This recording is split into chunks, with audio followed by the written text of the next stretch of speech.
So today we're going to look at one of the easier puzzle pieces of the van. The reason I say it's easier is the spatial configuration of it was a lot easier to put together. However, the mechanical and connecting of it all together, all the electrics, may not be that simple. What we'll try and do in today's video is go through all the different parts that we've done, how we connected it all together, and how we deal with our energy in the van. That's our electrical energy, not our physical energy, because physical energy we do lack, but our batteries need different charging for that. So I hope you enjoy the video, and give us a thumbs up and subscribe, please. We really are trying to grow the channel. So hope you enjoy it. Thanks. Okay, it looks like you're looking down on me from above there. Anyway, let's go through the different parts of the electrical system. The heart of it are our two lithium batteries. These were supposed to be 280 amp hour batteries. In effect, they are actually only about 240 amp hour. So we've got 480 amp hours here.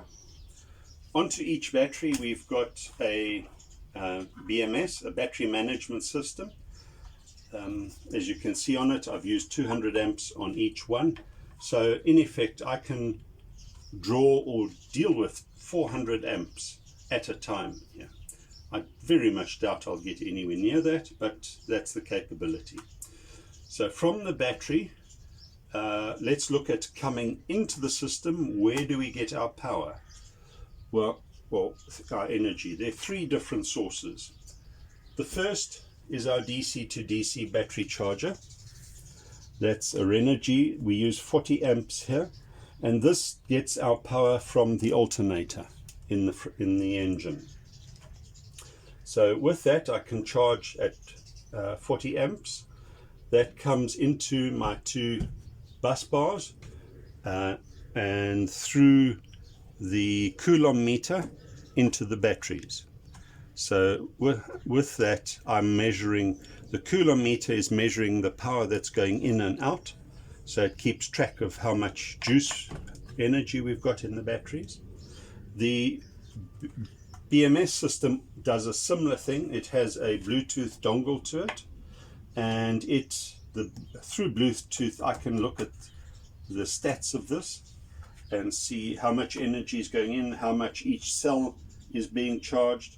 It also has a temperature sensor on it, so we monitor the temperature, and if the temperature drops below 5 degrees centigrade, it'll cut the system off, stop the system from charging, that is. It won't stop it from discharging. So that's the first source of energy. The second source of energy will be solar, which will be on the roof. We don't have panels in place yet. I'm still busy trying to source them and find out source and size them to fit on a roof rack that I'm busy building. And then the third source of energy is over here, is our mains charger. So this is also it's a 240 volt mains charger, and it also can give us 40 amps. So that again feeds into the bus bar and into the battery. So those are our three sources of energy. How do we use energy? Coming out of the bus bar, we take energy into this small inverter, which is a 220 volt inverter. It's a 1000 watt inverter, and that feeds our fridge, which is over here. So it'll come to, which is just a normal bar fridge. I will have a socket mounted underneath. At the moment there's no socket there, but that will, from that socket I will also power my UV, the UV up there. Yeah, that is a UV sterilizer to sterilize the water, which will come to our drinking water. So that's the first inverter. That's 1000 watt. The next one is a big one. That's a modified sine wave. This is a pure sine wave inverter, a 3000 watt inverter.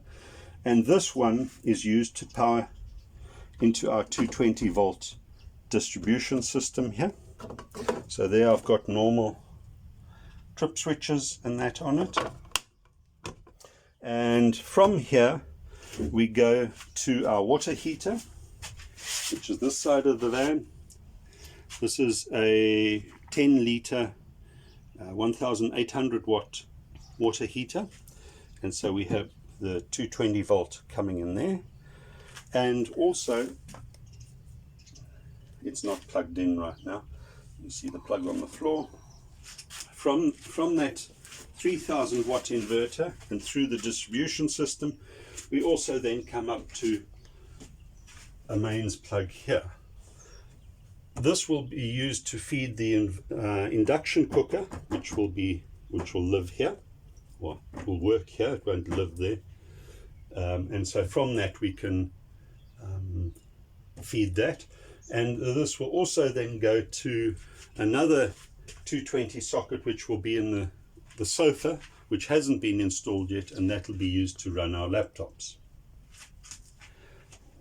So those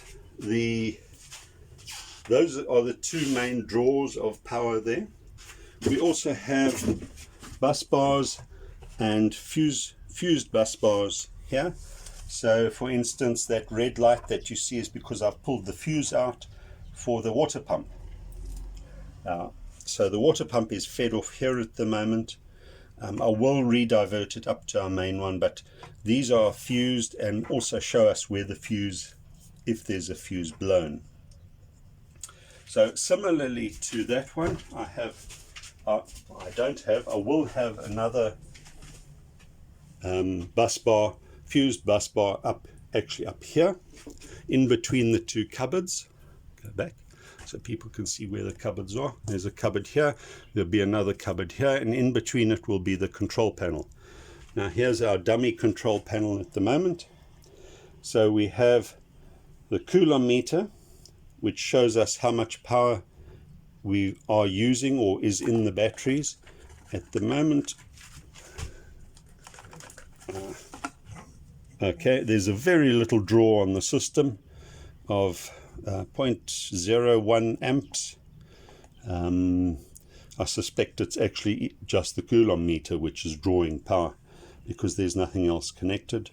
At the moment we've got our light switch here, so switching the lights on shows that we're now drawing 0.6 amps. So all of those lights draw at 0.6. We also have our water level meter, which at the moment is on this switch. Now, as you can see, our water tank is empty. We will have two of these meters, one for the water tank and one for the grey water tank.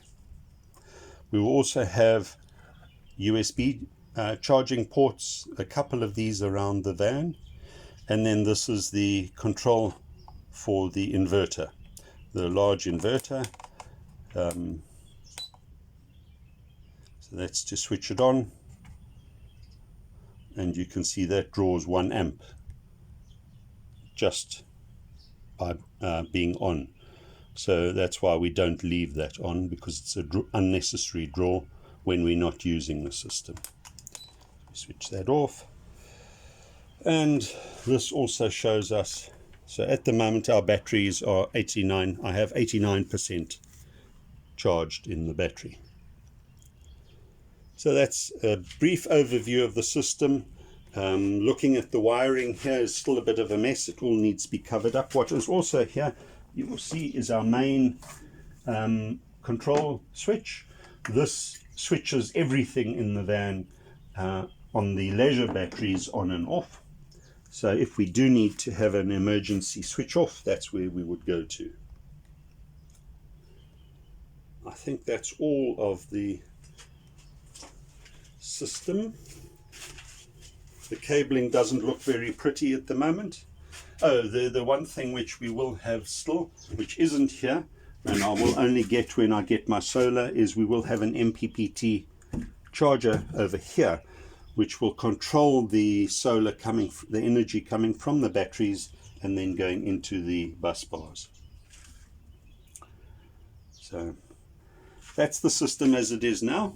Put it up there and to cut a slot in the bed so that you can reach in and,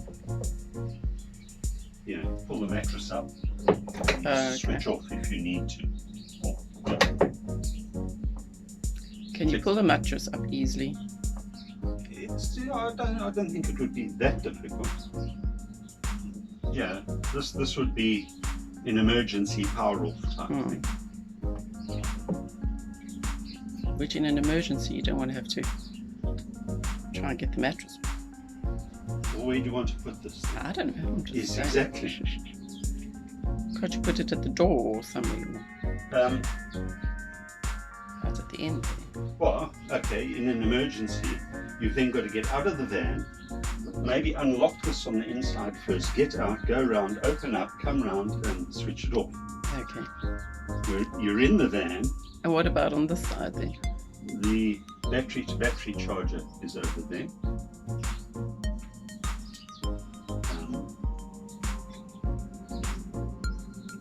Or can't you put it behind the toilet or something? Is that too far? It's too far.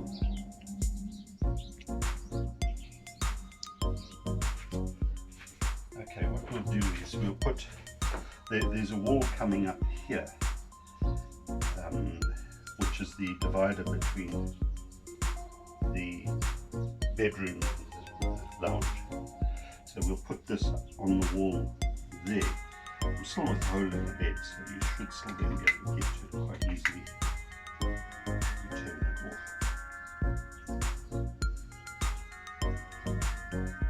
I think that's the best solution. So it's easily accessible from within the lounge.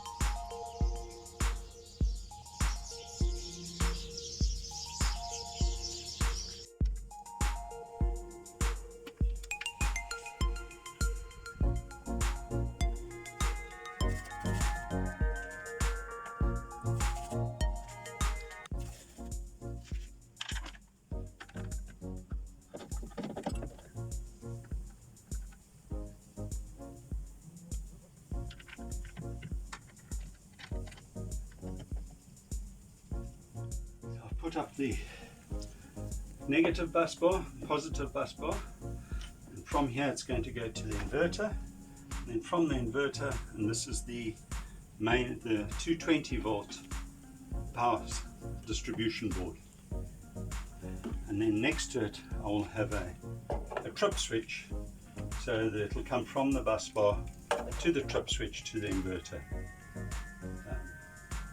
I've just got to check that these work as they are rated. This is rated for 60 amps, but I have my doubts whether it will do it. We'll try it and see. One more. Right, I'm about to start mounting these into the van, but what I'm going to do that, in other words, to keep them still, I'm going to put brackets here and mount this onto the shelf. The concern that I've got is in mounting it this way, I can put a screw into this wood, which is supposed to be pretty tough. The problem is I'm concerned about the screw either going right through and damaging the battery, because I need to put it in pretty tightly, and also if I only put it in part of the way, in the unfortunate event if there was an accident, the force on this has the potential of ripping that small bit of screw out. So what I'm going to do here is put machine screws in from behind and bolt it on here. But to do that, I obviously now have to take this all apart again. And I also then need to make sure that those machine screws are well glued in here because I'm going to use nylock nuts, so there will be a slight bit of force on the screw here. I suppose I can put those on before I reassemble this. Okay, so I will glue it, I will glue the screw in, but obviously yeah, thinking about it, I can put the nuts, I can actually attach these brackets before I reassemble the battery. So let's start with that.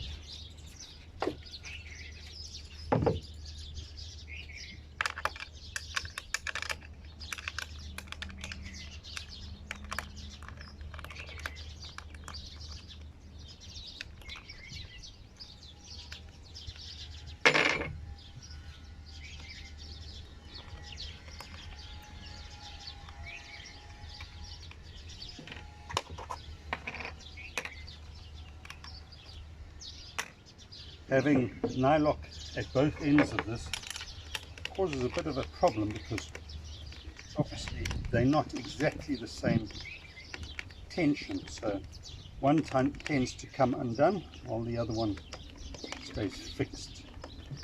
So I'll end up having to use a pair of pliers to grip the bolt or the threaded bar to stop it turning while I undo the nylock. I've got to be careful here also. I see this, the nylocks are starting to wear, so they obviously are not designed to be taken apart too frequently.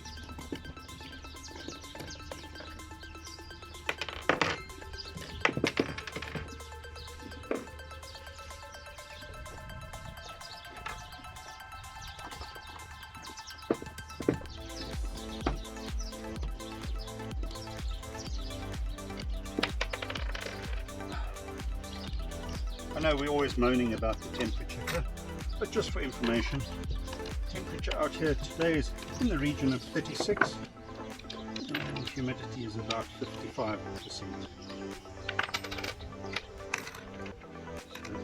temperature's come down a bit. Humidity is still not that great.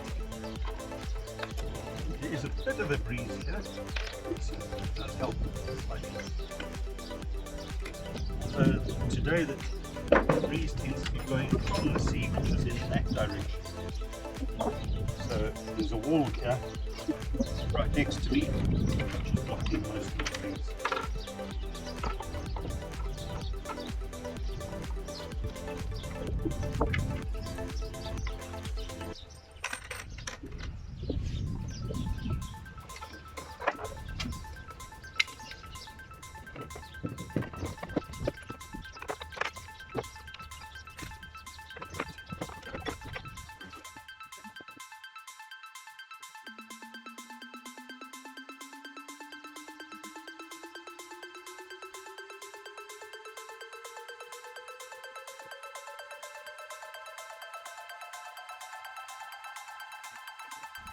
I actually think I need to do this with a drill press so that it's absolutely perpendicular and I can mount it properly.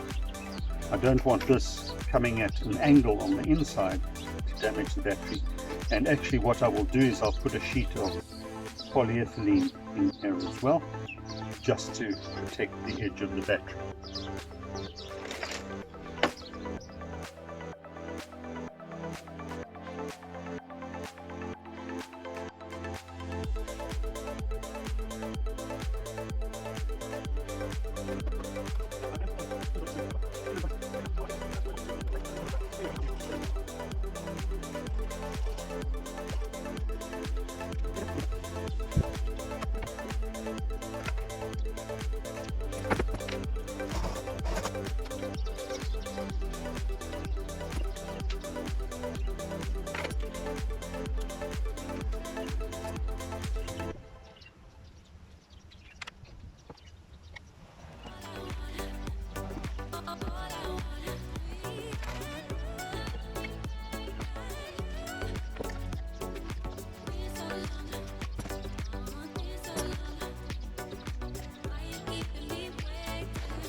These two batteries have now been installed and secured.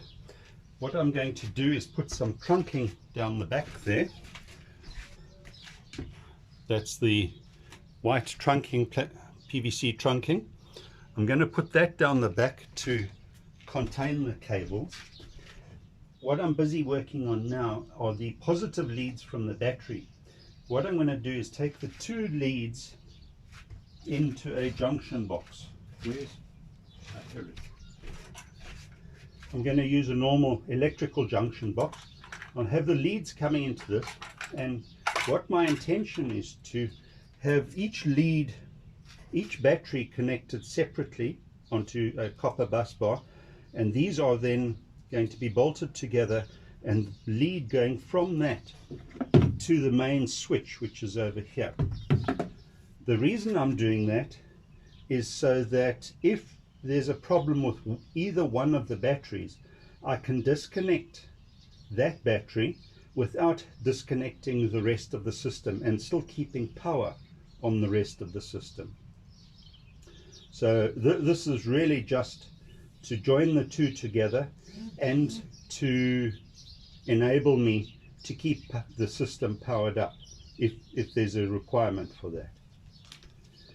So right now it's to I think that lead would, yeah, this is 35 square mil cable, and the bus bars are approximately 36, so those should work well.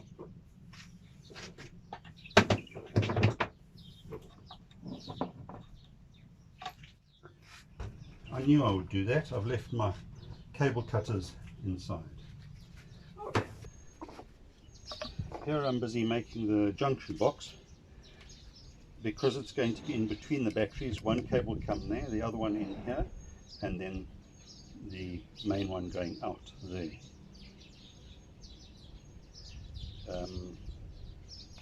Let's see if that will fit. I actually think it'll work better with them both coming in here and the main going out there.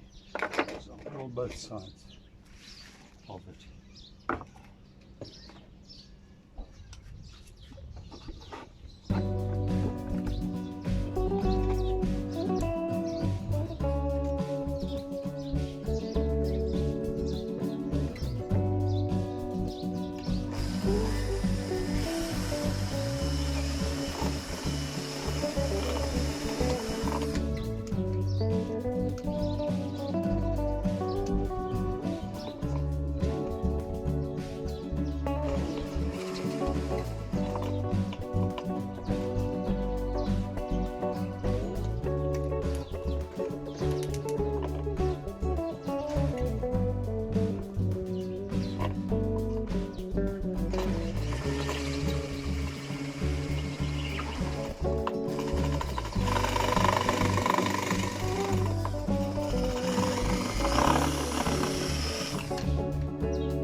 We got a nice present from Mr. Amazon today.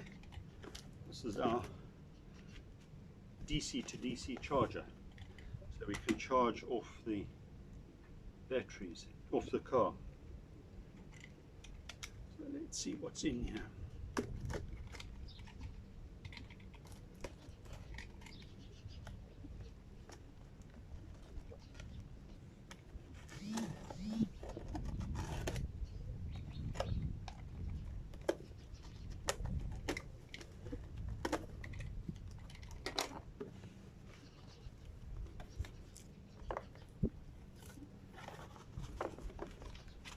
Space for that. There's a, I hope so. There's a booklet which we might get a chance to read. John never reads the instructions. It's only when it doesn't work.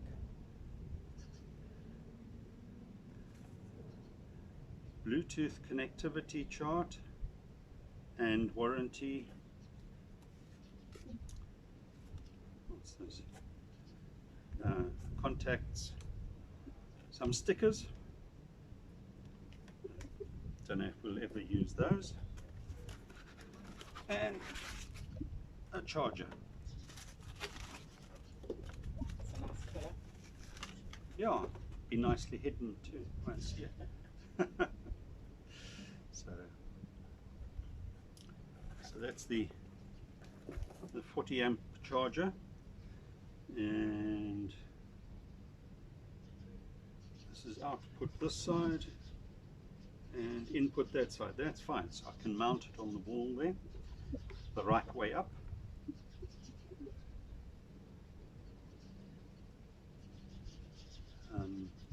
I will have to read the manual. I'm not sure if it's the manual or the actually online, because I think the manual might be wrong. I've got to set these dip switches for my batteries. This is the last of the boxes. No, there's one more, which is, whoops, don't break now before we even start. The MPPT charger, which will control the solar charging. I haven't done anything with solar yet. Just trying to get the existing stuff working. So, but you can see the humidity on this. It's already wet because of the being cold inside. So bring it out here and there's lots of condensation. But what is also good for me is there's no heat sink on the back of this, so I can mount it straight on the wood. We'll have to see if it fits in the place that I've kept for it. See how good the measurements that were given to me by Energy were. Okay.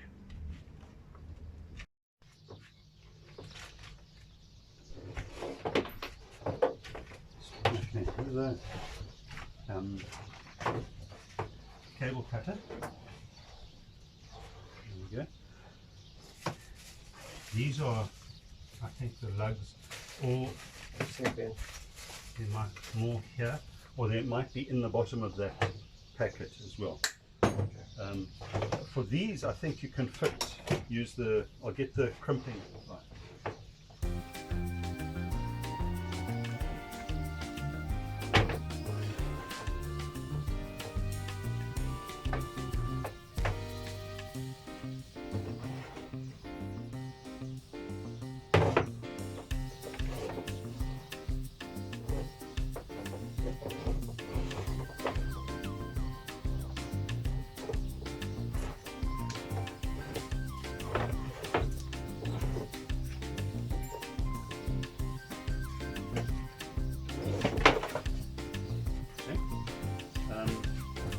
What you need as well as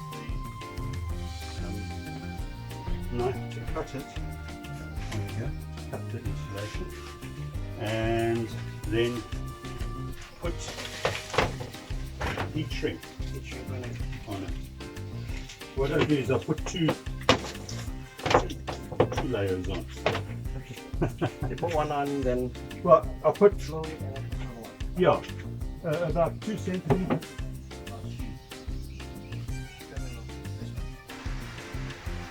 next step is to wire the inverter into the 220 control board. But before I do that, I actually should secure this down, and there are lugs for that, so let me go and get the lugs. Please excuse the noise of the fan in the background, but it is very humid. It's over 60% today, so I've got the fan going flat out, trying to make the environment bearable.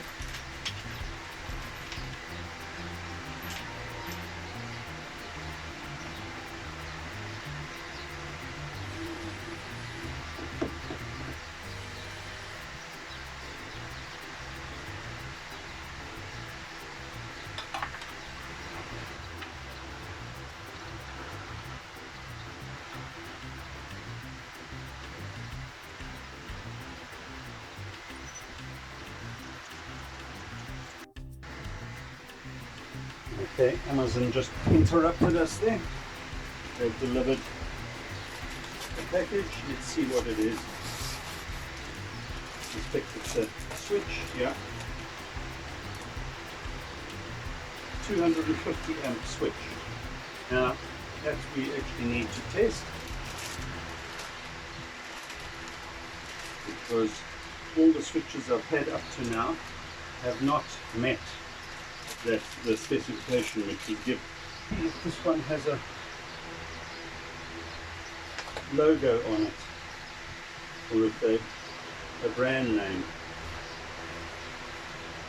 No, I suspect it's not going to work because it's not branded.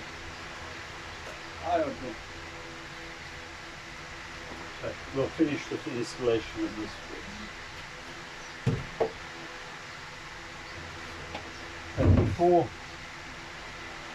I do that, I need to actually energize the inverter.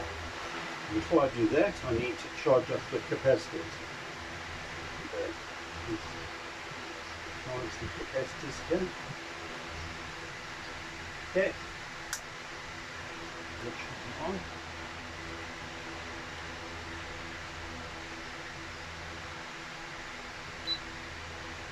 Right, the inverter is working.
Drawing 1 amp at the moment.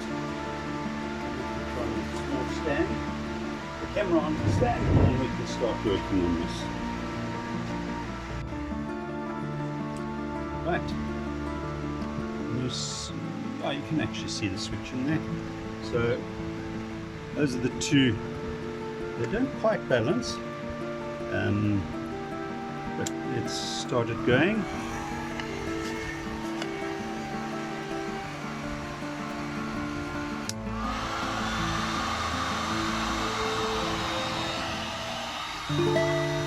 About 18 amps, 22 amps. Let it go there for a while.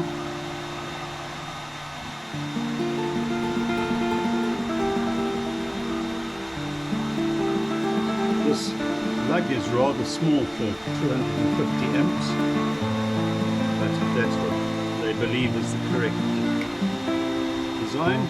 We'll see.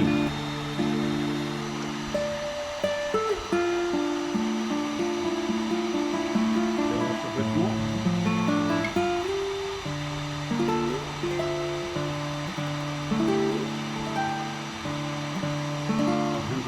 Amps.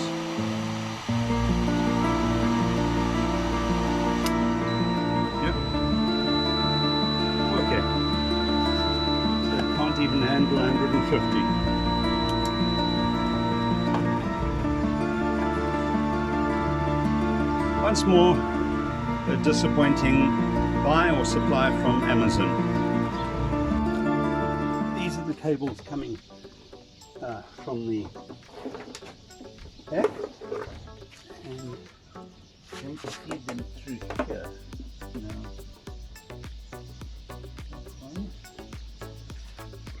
that's the part that will give the least strain on anything.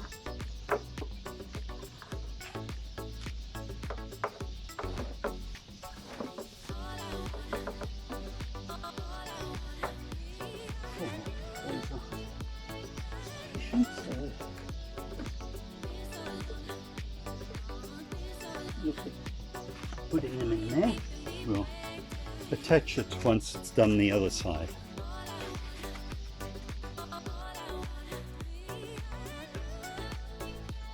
You can see I've attached the charger to the wall. So now I just need to lay the cables out down the side here.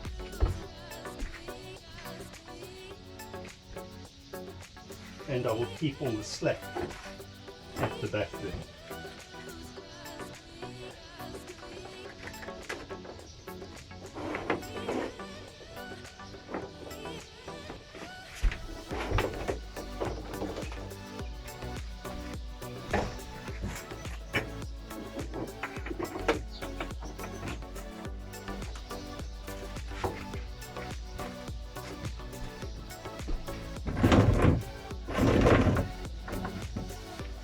I haven't attached the cables at the battery yet, I will attach them here first. I also need to still set the dip switches on the charger.